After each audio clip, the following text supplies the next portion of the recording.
Good morning everyone. स्वागत है आपका फिर से हमारी ऑनलाइन क्लासेस में। आज आपके लिए लेकर आए हैं ट्रांसपोर्ट इन प्लांट, पौधों में परिवहन। जैसे ह्यूमन बॉडी में परिवहन होता था, इससे पहले हमने ट्रांसपोर्ट इन ह्यूमन बॉडी पढ़ाया था। तो परिवहन किसका होता था? ब्लड का। और किसके द्वारा? आर्टरी और वेंस के द्वारा। इसी तरह से प्लांट में भी जो ट्रांसपोर्ट होता है, जो हम प्लांट को पानी देते हैं या प्लांट में जो खाना बनता है, वो कहाँ कहाँ ट्रांसपोर्ट होता है, कहाँ कहाँ एक स्थान से दूसरे स्थान पर जाता है। परिवहन का मतलब क्या होता है? एक स्थान से दूसरे स्थान पर ट्रांसपोर्ट करना। वो कौन लेके जाता है, कौन करता है, किसके द्वारा होता है? आइए बातें करते हैं उसके बारे में। जैसे कि सामने आपके दिखाई दे रहा है एक प्लांट की स्ट्रक्चर है, एक पेड़ दिखाई दे रहा है।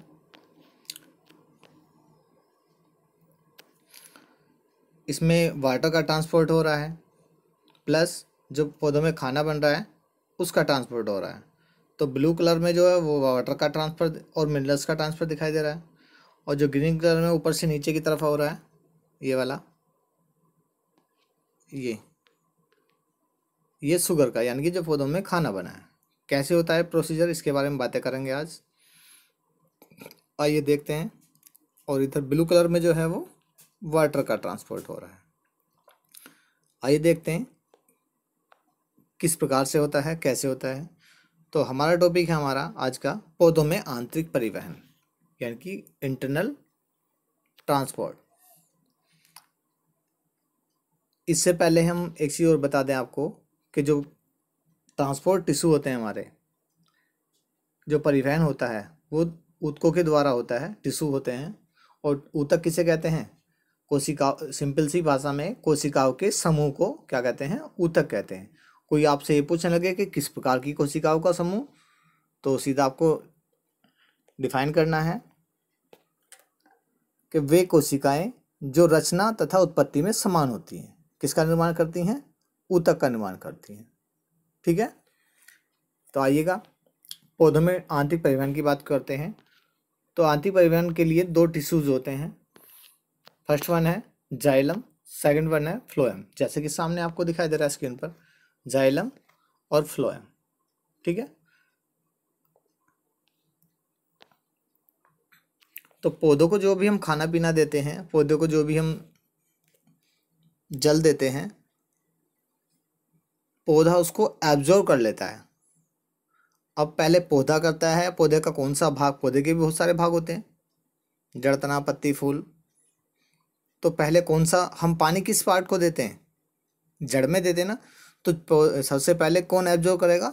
पौधे के जो जड़ वाला पार्ट है वो पानी को अवशोषित करेगा। अवशोषित किस प्रकार से करेगा? जैसे पौधों में जल का परिवहन, तो पहले अवशोषित होगा, उसके बाद ट्रांसपोर्ट होगा। सीधी सी बात है। तो अवशोषित करने के लिए क्या होता है, ये स्ट्रक्चर दे रखी है, पहला पॉइंट दे रखा है इसमें कि पौधों में जल परिवहन का निम्नलिखित पदों में अध्ययन किया जा सकता है। आपके सामने, आप इसे पढ़ लेना आराम से, ध्यान से, मैं इसको समझा देता हूँ कि पहला पॉइंट है इसमें मूल रोमों द्वारा जल का अवशोषण। अब बात करते हैं मूल रोमों की। मूल रोम बोलते हैं रूट हेयर्स को। आपने देखा होगा जब हम किसी प्लांट की रूट को भूमि में से निकालते हैं तो उसमें से छोटे छोटे धागेनुमा संरचना जड़ में, एक स्टेम, एक जड़ होगी सीधी, उसमें धागेनुमा संरचना चारों तरफ दिखाई देंगी। तो वो क्या होते हैं? वो मूल रोम्स होते हैं। क्या काम करते हैं? वो जल का अवशोषण करते हैं। यानी कि जो हमने पानी दिया है किसी पौधे को, प्लांट को, तो उसमें जो उसकी जड़ों में जो मूल रोम पाए जा रहे हैं, रूट हेयर बोलते हैं उनको इंग्लिश में। जैसे कि आपने कलरफुल दिखाई दे रहा है सामने, मूल रोम द्वारा जल का अवशोषण, ये मैंने कलर किया हुआ है इनको। और इधर लिखा हुआ भी है, ये मूल रोम्स हैं, ये मृदा कण हैं, ये कोशिका जल है। ठीक है, तो मूल रोम्स क्या होंगे? मिट्टी में होंगे। मिट्टी में कैसे होंगे? मिट्टी, मृदा के जो कण होंगे मूल रोम्स के चारों तरफ पाए जाएंगे। सीधी सी बात है, जब प्लांट मिट्टी में होगा तो मिट्टी के कण तो मिलेंगे ही। और उन कणों में क्या होगा? केशिका जल होता है। जो हम प्लांट को पानी देते हैं, वो जो जल होता है, उस जल को वो एब्जॉर्ब करते हैं, अवशोषित करते हैं। अवशोषित करने के बाद में क्या होता है? उसके बाद आपको थोड़ा पढ़ के बता देता हूँ, आप भी पढ़ लेना। भूमि में जल का अवशोषण मूलरोम द्वारा होता है। मूलरोम मृदा के कणों के बीच फंसे रहते हैं और इस प्रकार केशिका जल के निकट संपर्क में रहते हैं। प्रत्येक मूलरोम के मध्य में एक बड़ी धानी होती है जिसके कोशिका रस में खनिज लवण, शर्कराएं व कार्बनिक अम्ल घुले रहते हैं। भूमि के जल की सांद्रता केशिका रस की सांद्रता से कम होती है। अर्थात क्या होता है कि कोशिका रस का परासरण दाब भूमि के जल के परासरण दाब से अधिक होता है। जब कोशिका द्रव के उच्च परासरण दाब के कारण अर्धपारगम्य झिल्ली सेमी परमेबल मेम्ब्रेन में से होकर मूल रोम में प्रवेश करता है तो प्लाज्मा झिल्ली से जल के उच्च परासरण दाब से कम परासरण दाब की ओर से विसरण को परासरण कहते हैं। यानी कि आपने डिफ्यूजन और ऑस्मोसिस पढ़ा होगा। अधिक सांद्रता से कम सांद्रता की ओर और कम सांद्रता से अधिक सांद्रता की ओर, ये चीज़ें आपने नोट करी होंगी। तो यहाँ पर भी वही कंडीशन हो रही है। हमने मिट्टी में पानी, सपोज करा गमले में कोई प्लांट लगा हुआ है, गमले में पानी डाल दिया तो पानी की सांद्रता अधिक हो गई है गमले में, तो फ्लो किधर को होगा, जिधर कम होगा। तो कम किधर है, प्लांट की तरफ कम है। तो रूट्स में जो मूल रोम पाए जा रहे हैं, रूट्स हेयर जो होते हैं, वो पानी को एब्जॉर्ब करने लगते हैं। हमने देखा होगा कि हमने कोई भी प्लांट हमने या कोई भी पौधा या कोई भी पेड़ हमारे घर के आंगन में लगा हुआ है और यदि हम उसको खुदाई करने लगें तो जड़ें हमारे पड़ोसी के घर में निकलती हैं, वो इतनी दूर तक फैल जाती हैं। तो वो मूल रोम से होते हैं जो जहाँ क्या काम करते हैं, वो जल को लेने के लिए जाते हैं, जल का ट्रांसपोर्ट करते हैं। जहाँ पर जितनी नमी होगी वहाँ तक वो जाते हैं और वहीं से पानी को ट्रांसफर करते रहते हैं। नेक्स्ट देखिएगा, अगला पॉइंट है इसमें जड़ में पानी का समवय। चलो हमने गमले में पानी डाल दिया या मिट्टी में पानी डाल दिया जहाँ पे प्लांट लगा हुआ है, और उसका ट्रांसपोर्ट किस प्रकार से होता है। ये एक रूट की स्ट्रक्चर है। जड़ में पानी के संवहन बोलते हैं ट्रांसपोर्ट को ही। ये स्ट्रक्चर बनी हुई, आपको ये डायग्राम भी बनाना है और ये एग्जाम में भी आता है, बहुत मोस्ट डायग्राम है। इसको लैंडस्केप में दिखा देता हूँ मैं इस तरह से। ये डायग्राम आपको बनाना है, बहुत ही अच्छा डायग्राम है। देखिए मृदा के कण दिखाई दे रहे हैं यहाँ पर, आपको मैं इंडिकेट करके बताता हूँ।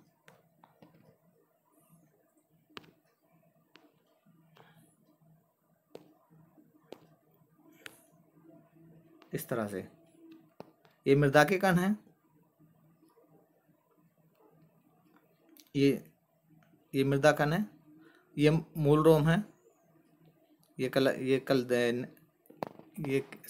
थोड़ा रेड से कलर में जो है, सैप केसरिया रंग में जो दिखाई दे रहा है आपको, तो ये मूल रोम्स हैं।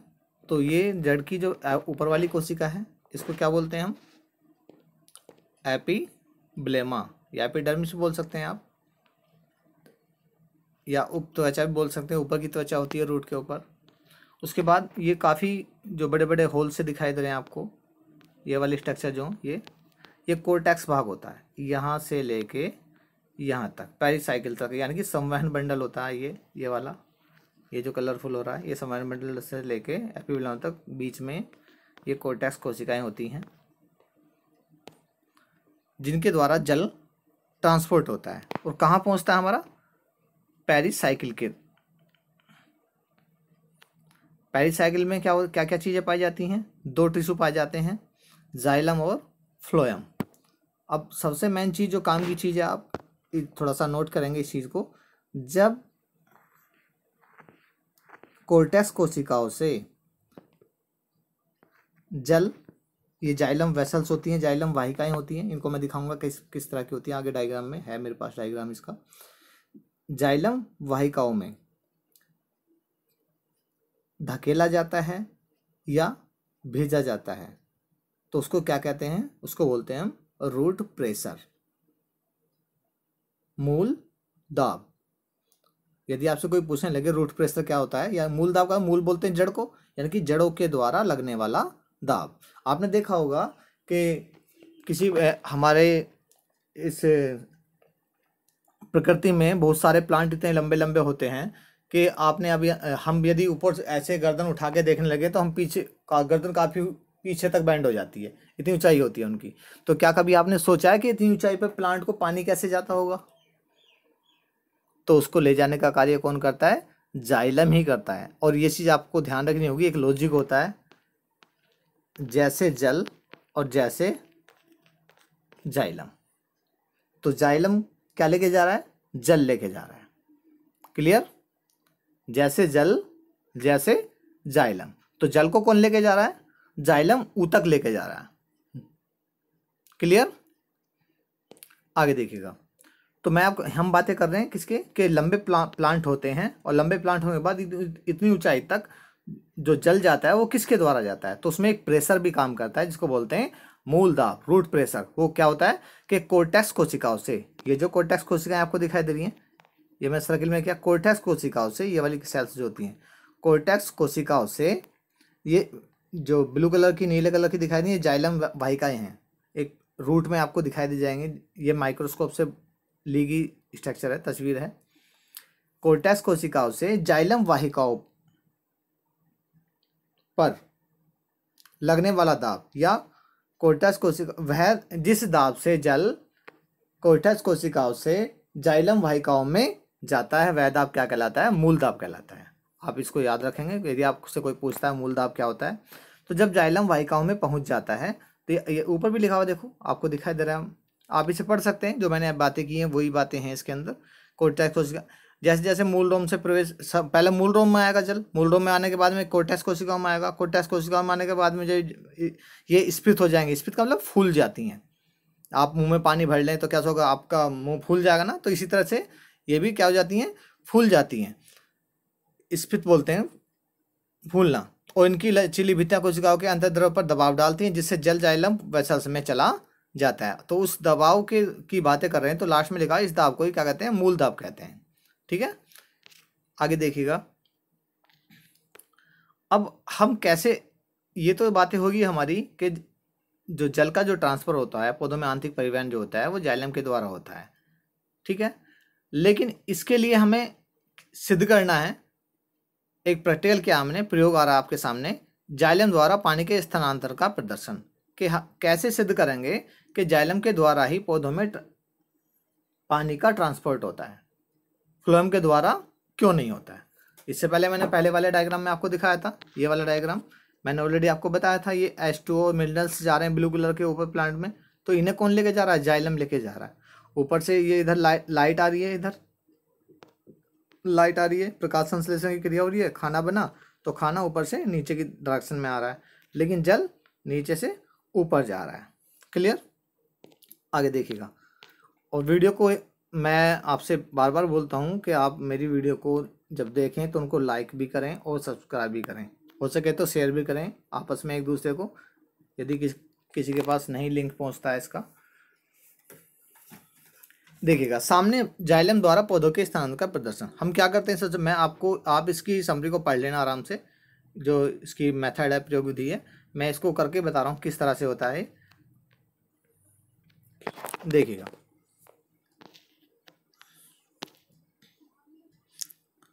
हालांकि मैंने बताया होगा पहले भी कभी, कोई बात नहीं, आज दोबारा से फिर बातें करते हैं इसके बारे में। नीचे इंडिकेशन दिया हुआ है इसमें, ये जाइलम द्वारा पानी के संवहन को प्रदर्शन करना। हम कैसे सिद्ध करेंगे कि जाइलम के द्वारा ही पानी ऊपर जाता है, फ्लोएम के द्वारा नहीं जाता है? तो देखिएगा, हमने दो प्लांट की शाखाएं ली, उनमें से जो जाइलम वाला पार्ट होता है, एक में तो जाइलम को क्लोज कर लेते हैं और एक में जाइलम को बंद कर लेते हैं। तो सबसे पहले एक बीकर लेते हैं, बीकर में पानी भर लेते हैं, पानी भरने के बाद उस शाखा को, प्लांट की शाखा को ऐसे ही लगा देते हैं। उससे पहले क्या करते हैं, यहाँ पे लिखा हुआ है कि मोम से बंद फ्लोएम।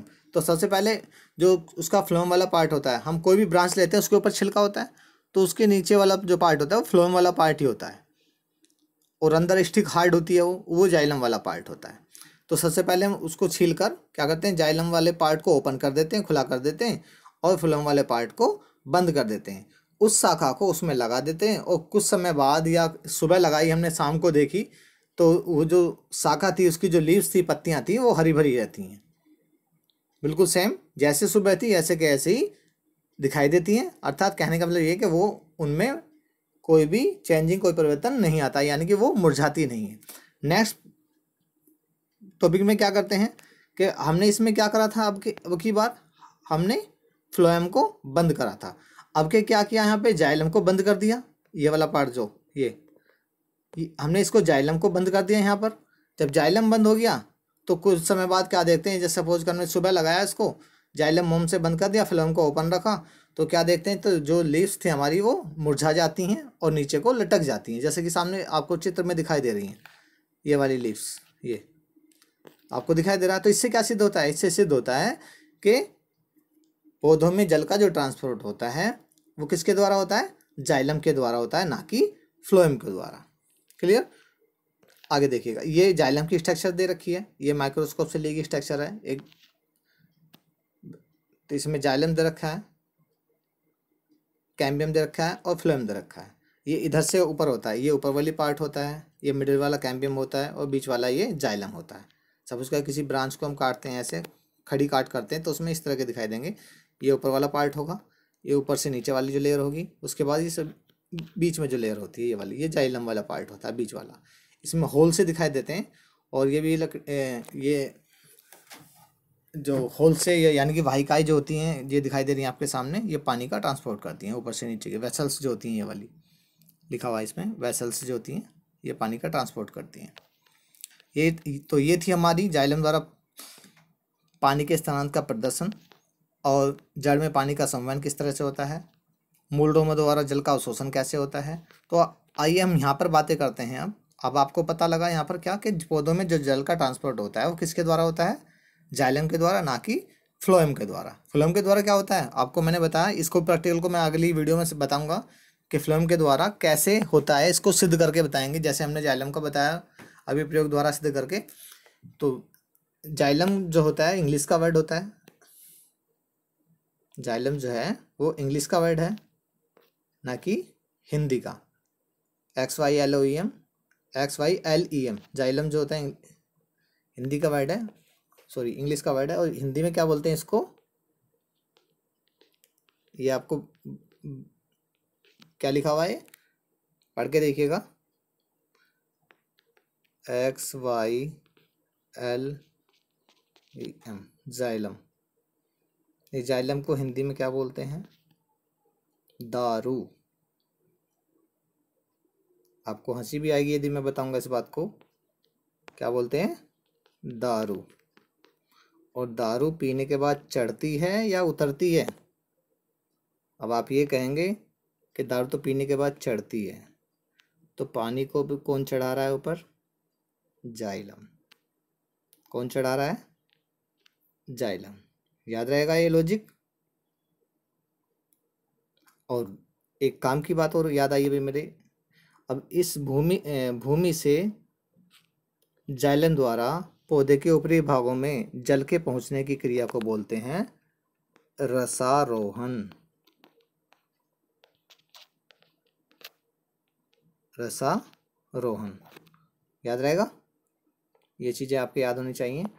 तो थैंक यू सभी का, और वीडियो को ध्यान से देखें और एक एक टॉपिक ध्यान से समझें। ओके, थैंक यू दोबारा से।